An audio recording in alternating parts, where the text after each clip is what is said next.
Okay, the Utah Jazz found a way to snatch defeat from the jaws of victory against the Indiana Pacers. Let's talk about it. It's the Hoops Nerd Show.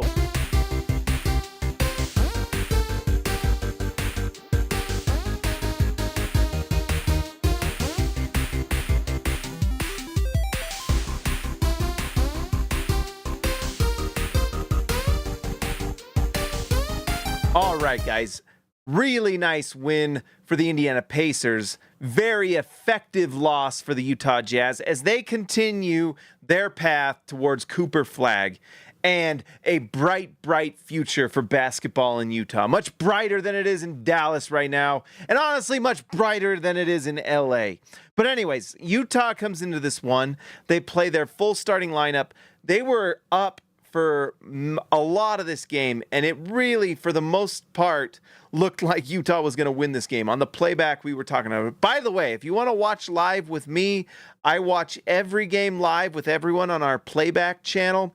It's not the Hoops Nerd playback, it's SLC Dunk. So go to playback, create an account, and search SLC Dunk. And if you're not reading slcdunk.com every day, the site that I am the site manager of, what are you doing? You're missing out. So go there and sign up for that and go watch with me on playback. But anyways, the Utah Jazz lose this game to an Indiana Pacers team that was not that impressive to me. Tyrese Halliburton, man, there was a point where people were calling him the best point guard of the future, a top 5 player, all these different things. They aren't saying those things much more because, like, my gosh, the numbers just don't match up. I mean, he's solid, 18 points, 6 assists, but with the things they were doing and the money he commands, just does not really fit the narrative. It was enough to win this game, though, but in some ways you're like, do I like Andrew Nembhard more? I don't know. He was pretty solid, 10 points, 8 assists.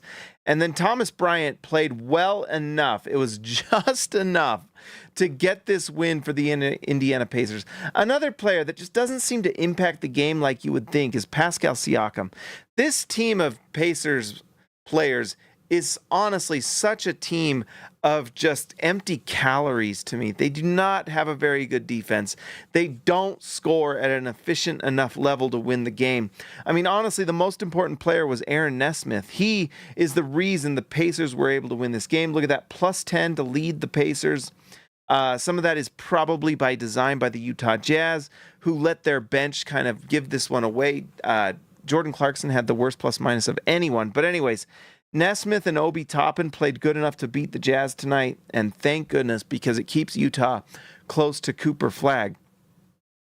As far as the Utah Jazz, Lauri Markkanen finally has a bounce back. I guess he had a bounce back three-point shooting night last game as well, where he goes 40%. Tonight he goes 3 for 5, 16 points. When the game was on the line, he got the ball near the free throw line and missed the shot. He's not a very good isolation mid-range shooter. He's just purely an off-ball scorer.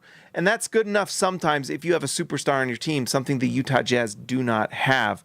But it is nice to see him hitting the threes. As people were saying, well, why do you want him to hit threes if you want to lose? Well, you'd like your star player who you paid $50 million a year on average to be able to hit his shots. I mean, can he be good at the things he's good at, So nice to see him knock those down. 5 for 11 from the field, 16 points, 7 rebounds. You'll take it. And Utah does not want to win these games, but they did play Lauri Markkanen 33 minutes, So anyways, John Collins is legitimately really good at this point. Like, really good. Is he playing better than Lauri Markkanen? Probably. 21 points in this one, 12 rebounds. He was 50% from the field, 1 for 4 from 3.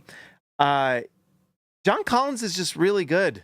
I don't know what else to say. At this point, he is worth his contract. And I think there were some reports from Sarah Todd. I'll have to do a news. Guys, I've been trying to get more videos out. I really do. I want to do a Luka video. I want to do all this stuff. I'm going to try harder. I'm trying. But anyways, I'm just thinking that John Collins is legitimately really good. And when Utah moves him, you're going to feel the impact. I mean, it's part of the reason why the Jazz are losing games. He's playing so well. Just solid NBA player. And any team that gets him is going to be happy to have him on the team because he does so much. Rebounding, shooting, he honestly plays pretty decent defense, and he just does a lot of different things. Also, great locker room guy, great attitude. Just can't say enough good things about John Collins. He's great. It sounds like Utah's getting offers too. It's crazy they're going to be able to get something nice for him. Walker Kessler was dominant in his minutes. 34 minutes, +4 in this one, 13 rebounds, 9 points, 3 blocks. Walker Kessler's just awesome. And I think if I'm choosing between Markkanen and Kessler, I'm choosing Kessler. Especially if you consider the contract. I mean, he's going to be, what he does is so impactful, and I'm pro Kessler at this point. I repent from what I was saying last year. But you know what? Last year he was terrible. This year, really good. And very young, and a player you can build around. And I like it. And I like that he's on the timeline of the future championship contending Utah Jazz. He's on that timeline. So I'm pro that. Colin Sexton played 2 minutes and then he turned his ankle, which not great to have that happen right before trade deadline. This is why you don't play him. Or maybe this is why you make the trade when it's there to be had, Jazz. Did Utah lose their chance to trade Colin Sexton? Maybe. It did not look good. He's probably going to be out for at least a month or so. So anyways, Colin Sexton goes out with injury. Not much else to say besides that. We'll see if he's okay or what, but not great. Keontae George. So Keontae George got a lot more minutes in this one. He almost had a triple-double, which was interesting. 16 points, 11 assists, 8 rebounds. The percentages weren't great. He's still developing, guys, and he's a player that you want to hold on to because you just never know if he does take that leap. But you can just see from the raw numbers. I mean, it's not, you don't just put these numbers up randomly. 16 points, 11 assists, 8 rebounds. That's just pretty good, So interesting stuff. Micah Potter, not a lot to say. 3 points. He played 11 minutes. That's the Micah Potter breakdown. And then finally, Jordan Clarkson, 34 minutes. Utah's got to find trade partners because he was playing. He played a great game tonight, to be honest. Yeah, he was -14, and maybe there's something there to that. But it kind of feels like he's on the floor. I don't know. It's just the weirdest thing because he shows up in some advanced analytics pretty well. You'll look at the plus-minus, and maybe the plus-minus, this isn't a sign of plus-minus not meaning much. But when the Jazz were losing, Jordan Clarkson was on the floor. So I don't know what that means. His percentages were pretty decent. 8 for 17 from the field, 3 for 8 from 3, 3 assists for, I don't know. I think Utah just has to find a way to get some sort of draft capital for Jordan Clarkson if they can. I don't know if there's anyone out there that's willing to make a move for him. Utah probably makes that move next year. I just don't see it. Maybe they'll surprise us, but it's just, he probably has more value as an expiring contract for a team looking to move players, and Utah probably is going to be fine to do that next year, depending on what happens with this draft and next year's draft. I don't know. In a vacuum, we'll see what happens, but the contract's not that bad. It's just he's taking minutes from younger players, and younger players developing is good, and younger players making the Jazz not win games right now is the key. So Utah's lucky that this kind of panned out the way it did. It gets a little scary sometimes. And a win tonight, it's not the end of the world. It would not have been good. They do not want to be getting passed up by Brooklyn and Charlotte and New Orleans. Charlotte lost tonight to the Wizards. They're not very good right now. And so it's just interesting to see what's going to happen as the season goes on. But Utah's got to make their moves, guys. Trade deadline is on Thursday. Today is Monday. What is today? Monday, Tuesday, Wednesday, Thursday. It's coming up, guys. So Utah has to figure it out. And they got to stop playing with their food, okay? Do the right thing. Make the trades, Jazz. It's time to make this happen, okay? Will Hardy's coaching too well. These young players are playing too well, too cohesive. It's just kind of, Utah's got to make this happen. Kyle Filipowski continues to just have. There are nights where he's just invisible, and there are nights like tonight where he really shows up. Tonight he plays 13 minutes, 2 for 5 from the field, 1 for 2 from 3. He also took 6 free throws. I like his. He just shows a lot of different things. I like that he drives to the basket. He drives with purpose and toughness. He's hitting threes. He also is just a nice passer. Look at that, 2 assists. Like when he's on the floor and gets minutes, he just gets assists. It's very Kelly Olynyk-esque. In fact, that might be a good comp for him. Just a player that just does a lot of things, and his passing is just very impressive.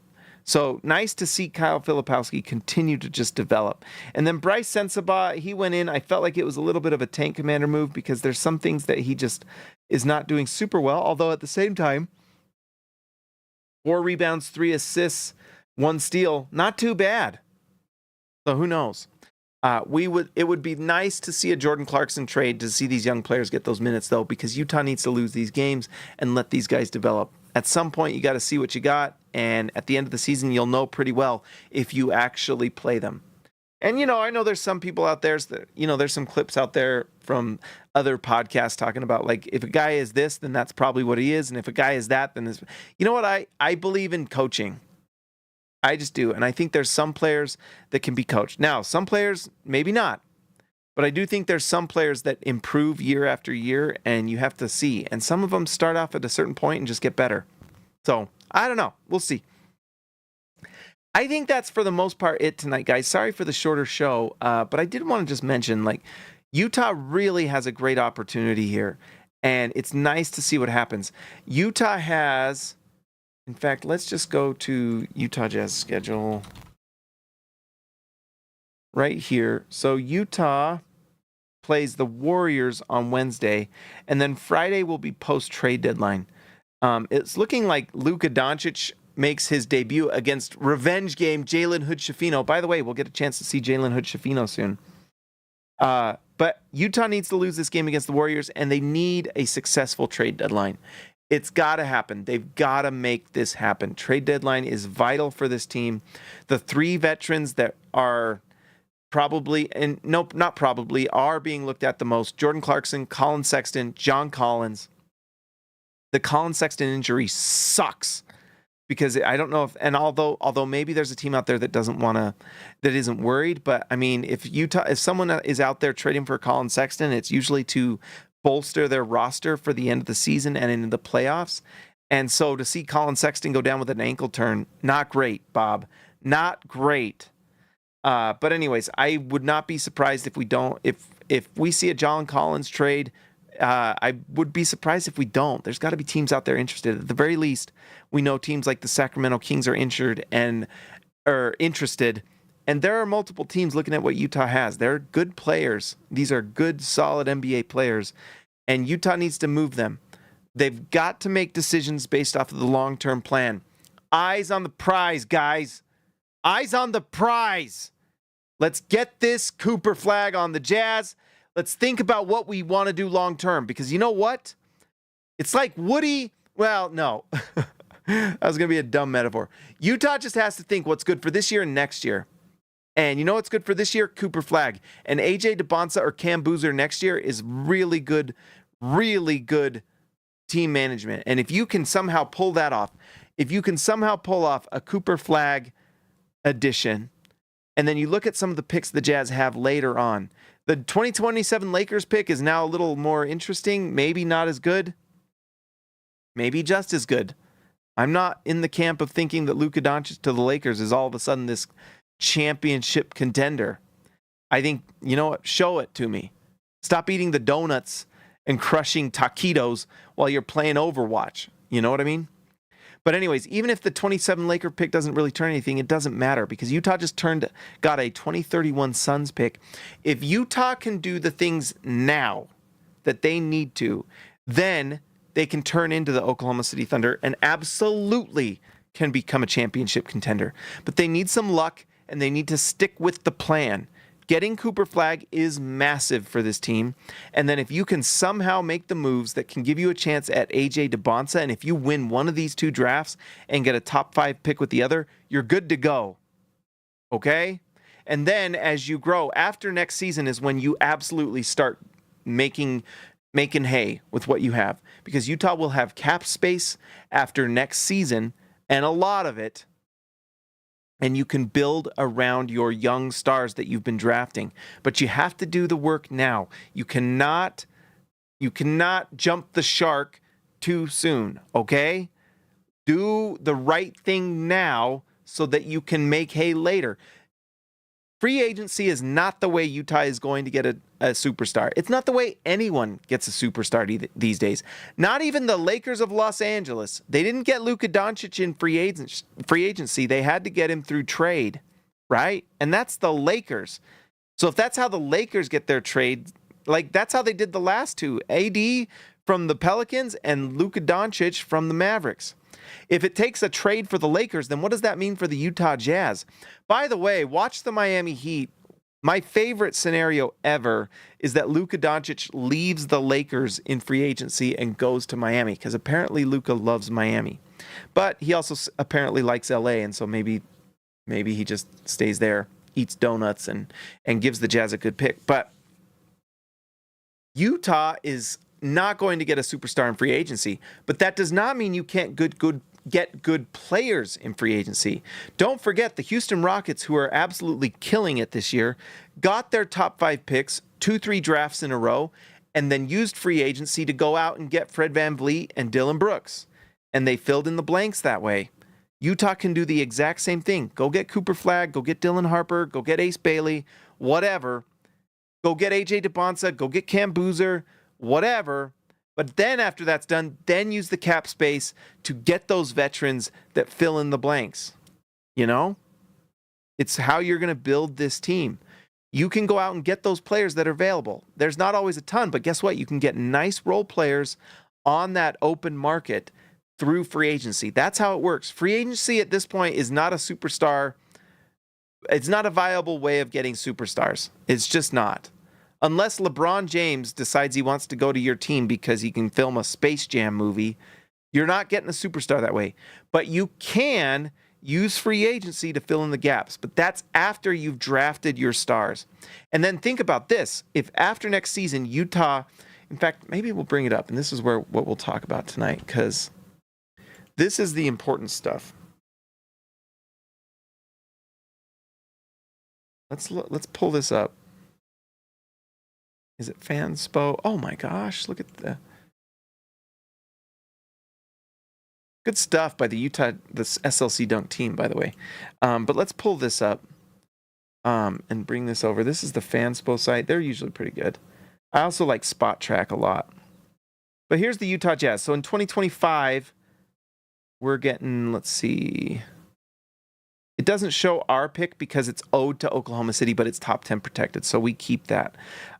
We also will give the pick to Oklahoma City next year if we don't fall into the top 8. We have swap rights with Minnesota and Cleveland, but it's looking like Utah's going to have to keep their pick if they want. If Utah is not bottom 8, they're not getting a pick at all in 2026. In fact, this is kind of maybe the draft to look at for maybe Utah trying to get a pick for this, maybe. 2027, they have their own pick plus the Lakers' top 4 protected pick. This is where things get interesting. So Utah, likely in this draft, not likely, Utah has their own pick in this draft. It'll be interesting to see what they do in next year's draft, but I have a feeling they're going to probably want to try to be top 8, right? You don't want to lose out on a chance at AJ DeBonsa and a team that probably isn't going to be that good. Do you really want to miss out on top-tier talent in a really good 2026 draft? I doubt it. And then at this point, you worry much less about your own pick and you're building through free agency. So if Utah gets Cooper Flagg in this, maybe let's just say Utah has the luckiest 2 years ever and we start throwing parties in Utah. You get Cooper Flagg in this draft in 2025, you get AJ DeBonsa in 2026, and you're the favorite to win the title in like a year or two. Oh my gosh, I can't even imagine. The crazy thing is that's possible, guys. You know what I mean? It's possible. There's possibilities here of awesome things. Utah has set themselves up for incredible potential. They just have to stick with it. Don't screw this up. Don't screw it up, Jazz. Come on, please. Please! Don't screw this up. Now, 25 and 26 is where you're making your tank. This is where you got to get that top 5 pick from both drafts. Both drafts get top 5 caliber talent. Not caliber, just top 5 talent, literally. Then in this draft, you can worry less about it. And if this whole thing with Luka doesn't work out, this could become a really nice pick. And you have your own pick in 2027 too. You're getting 2 more picks in 2027. But this is where you can fill the gaps with free agency. Maybe you decide to trade your own pick here for a nice role player to fit alongside the likes of AJ DeBonsa and Cooper Flagg, right? Or maybe you just keep it because having draft capital is the best thing you can do as an NBA franchise. It is the most underrated thing in the league right now. You guys, with these drafts and with this CBA, it is so incredibly hard to make a trade. It is so incredibly hard that you have teams making trades that make everyone think that Shams got hacked. It's how hard it is. You don't upgrade in some ways because it's so hard. Once you hit that second apron, you are locked in. It is hard to do. So what happens is even if your pick is like early 20s or late teens, if you get a player in the draft that fits what you're doing, it is so incredibly valuable because you can put them on the floor and they can play. And it matters because their contracts are so low. Utah's going to have some interesting questions to answer around this time because you're going to have to get a contract for Walker Kessler. You're going to have to get a contract for Keontae George, Isaiah Collier, Filipowski, Sensabaugh, all these guys. You're going to have to start throwing out some contracts. And they're not going to be, you're not throwing the max at Keontae George from what we've seen, at least right now. But what if Keontae George does take a couple steps these next 2 seasons? You're going to have to pay him. Walker Kessler, you're going to probably be paying somewhere between 20 and 30 mil per season. So these years, it's so vital to have these picks because they turn into someone nice. And then what happens if one of these Cav picks or one of these Wolves picks turns into like a top 5, top 10 pick, and you start adding to the talent that you've accumulated now with even more top 5 talent? It's basically the Oklahoma City model. Utah right now, if they do things right and just keep on the right path, the right track right now, is on their way of doing something that combines the good things that's happened with Houston and with Oklahoma City. We aren't hearing from the haters very much these days about Houston, right? What were we hearing a year or two ago, especially post Wembanyama draft? Like, oh my gosh, imagine being the Houston Rockets and losing and getting the pick they did. Well, guess what? Houston and even Detroit are pretty happy right now with what they got in that Wembanyama draft. Amen Thompson is looking like an absolute star. Like, star. Every single night, he's starting to do things. He's hitting game winners against the Boston Celtics. He's absolutely crushing people on defense. He's ragdolling Tyler Hero in a fight, throwing him across the floor. One night, another night, he's hitting game winners against Boston, like I said. And tonight, he's crossing people over and putting people in gravestones on the dunks. And Utah could have done that. Utah could have had that. We could have had a prayer. And his name is Amen Thompson. It is what it is. But Utah is doing the right things now, and the pathway to title contender is there. And it's because of what they're doing right now. Every single one of these losses to a team like the Pacers, it matters. It's a big deal. Cooper Flagg is a franchise-altering talent. AJ DeBonsa is a franchise-altering talent. And you put him with you put those two players together, or if you get some sort of top 5 combination from these next 2 drafts, it changes your franchise forever. Just like when these teams get these, the Wembanyamas, like we're talking about Luka Doncic lately, the Amen Thompson, Cade Cunningham has figured it out with the Pistons, and they're looking really good. And they're missing Jaden Ivey. It sucks that he got hurt, but they're figuring it out. Asar Thompson is showing signs every single night. So that's what's going on. It's becoming... Are we back? Let's restart this music. Okay, guys. Here we go. We got disconnected. Let's start this over. Let's make sure we're good to go. And I'm going to get a comment or two in the video that I skipped or whatever. I'm sorry. I got to do something with my stupid router again. All right, guys. Like I've been saying, if Utah holds strong, and it's looking like they will, what would happen if the lottery was today? Utah has the number 2 spot. Let's just see, baby. Oh, yeah! Number 1 pick, Utah Jazz. Cooper Flagg's coming to Utah. Boom! Franchise changed forever. Top 5 sports moment in Utah. Absolutely. Woo! Woo!